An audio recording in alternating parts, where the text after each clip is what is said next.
তো আসলে এখানে আমাদের বড় ভাইরা আছেন, সিনিয়ররা আছেন, এখানে বেশি কথা বলাটা ভদ্রচিত হবে না। তো তারপরেও দু একটি কথা শুধু আমি বলি। সাংবাদিককে ঢুকতে দেয় না সুপ্রিম কোর্টে, এটা দেখে আমার ভালো লাগে না। So learned attorney general for Bangladesh এই ব্যাপারে কার্যকরী উদ্যোগ নেবেন এবং সুপ্রিম কোর্ট বারের জনাব সম্পাদক এখানে উপস্থিত আছেন, তারা এই ব্যাপারে উদ্যোগ নেবেন এবং এই বারটা কীভাবে তোলা যায় এই জন্য একটা কার্যকরী উদ্যোগ নেওয়াটা জরুরি বলে আমার কাছে মনে হয়। অন্যথায় এক ধরনের মেন্টাল ডিস্টেন্স হয়ে যাচ্ছে। যেহেতু সাংবাদিক বন্ধুগণ প্রচলিত প্রসিডিংয়ের সঙ্গে নিজেদেরকে পার্টিসিপেট করতে পারছেন না, আমার ধারণা পেশাগত দায়িত্ব পালন করতেও এক ধরনের ডিফিকাল্টি ক্রিয়েট হচ্ছে। এখন আমাদের মাননীয় প্রধান বিচারপতি যে কারণে এই কাজটা করেছেন, প্রয়োজন হলে ওই কারণটাকে ঠিক রেখে কোনো একটা সুলিখিত আচরণ বিধি তৈরি করে একদিকে সুপ্রিম কোর্টের স্ট্যান্ডও ঠিক থাকতে পারে, আরেকদিকে সাংবাদিক বন্ধুদেরও পেশাগত দায়িত্ব পালনে যেন বাধাগ্রস্ত না হয়, এটাও হতে পারে। এই ব্যাপারে আমাদের বাংলাদেশের মাননীয় অ্যাটর্নি জেনারেল তিনি উদ্যোগ নিলে আমাদের মতো ছোটোখাটো মানুষরা নিঃশর্তভাবে সহযোগিতার হাত বাড়িয়ে দিতে পারে। আর সেকেন্ড হলো, আমার বিবেচনায় মিজানুর রহমান খান সাহেবের নামটা আমি এখন একটু স্মরণ করি। এই জন্য প্রথম আলোতে যখন আর্টিকেল লিখতেন তখন ওনার আর্টিকেল আমরা এত মনোযোগ দিয়ে পড়তাম যে অনেক সময় আমাদের লিগ্যাল রিসার্চকেও হার মানাইত। কিন্তু ইদানিংকালে এই ধরনের লেখালেখি দেখা যায় না।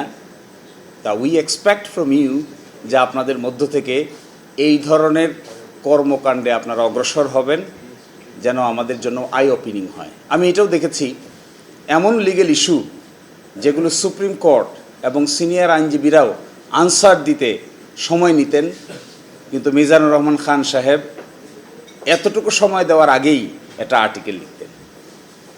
That was an eye opening.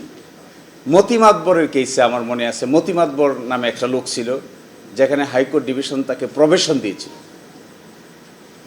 যেদিন প্রবেশন অর্ডারটা হয়, মিজানুর রহমান খান সাহেব এদিন রাতে আমার কল করেছিলেন যে এটি কী করে সম্ভব, জেলে না গিয়ে বাড়িতে থেকে কী করে সাজা কাটা সম্ভব। মতি মাতবরের 5 বছরের সাজা হয়েছিল একটা মাদকের মামলায়। 17 মাস তিনি জেল খেটেছিলেন। আপিল আদালত তার সাজা বহাল রেখেছিল। হাইকোর্টে এসে তিনি রিভিশন করেছিলেন। রিভিশন করার পরে এখান থেকে তিনি বেল পেয়েছিলেন অ্যাডমিশনের সময়। এই মামলাটা যখন শুনানির জন্য আসে তখন হাইকোর্ট ডিভিশন সিদ্ধান্ত নেন যে তার আপিল আদালতের রায়টা বহাল থাকবে, 5 বছরের সাজাই বহাল থাকবে। My lord justice Jafar Ahmed, single বেঞ্চের ম্যাটার। তো আমি গিয়ে আর্গুমেন্ট করে বললাম যে মাই লর্ড, একটা বিকল্প রাস্তা বের করি, যে 17 মাস তো সে জেলে ছিলই, 5 বছরের ভিতরে এমন একটা কিছু আমরা আইনের সীমার মধ্য থেকে বের করি যে জেলে না গিয়েও এই সাজাটা অন্যভাবে খাটা যায় কিনা। তিনি আমাকে বললেন কিভাবে। তো আমি একটা রায় পড়েছিলাম অনেক আগে মাই লর্ড জাস্টিস ইমান আলীর, তিনি প্রবেশন নিয়ে অনেক আলাপ আলোচনা করেছিলেন। তো probation ordinance, offender of probations ordinance নামে 1960-তে একটা আইন আছে। এটা আমি দেখালাম, 1 দিন 2 দিন আর্গুমেন্ট হলো, কোনোভাবেই উনি সন্তুষ্ট না। অবশেষে বললেন যে আমি এইভাবে কোনো আদেশ দিতে পারবো না, আমি একটা অর্ডার দিচ্ছি, প্রবেশন অফিসার একটা রিপোর্ট সাবমিট করুক আগে, তারপর। তো প্রবেশন অফিসার রিপোর্ট সাবমিট করেছে, করে বলছেন যে ওনার সন্তান আছে, বৃদ্ধ মা আছে, ওনার ক্যারেক্টার এখন পর্যন্ত ভালো, ওই বেল নেওয়ার পরে আর কোনো অপরাধের সঙ্গে যুক্ত হয় নাই। তখন হাইকোর্ট ডিভিশন এই রুলটা অ্যাবসলিউট করে 2 বছরের প্রবেশন দিয়ে বাড়িতে থেকে সাজা পালন করার এক ব্যবস্থা করে দিলেন। এই রায়টা খুব পাবলিশ হলো। তারপরে মিজানুর রহমান খান সাহেব রাতে 11টার দিকে আমার কল দিলেন যে আমি এটার উপর লিখব। পরের দিন সকালবেলা দেখি ডেইলি স্টারে, প্রথম আলোতে বিরাট বড় আর্টিকেল প্রবেশন নিয়ে, আমার সঙ্গে ওনার কি আলোচনা হয়েছে এগুলোও একেবারে রেফারেন্স দিয়ে দিয়ে। তো আপনাদের মধ্যে এইরকম ইনকুইজিটিভ মাইন্ড দেখতে পাইলে we will be very happy to see. তাহলে আমাদের প্রফেশনাল দায়িত্ব পালন করতে আরও সহজ হয়, আমাদেরও আই ওপেনিং হয়।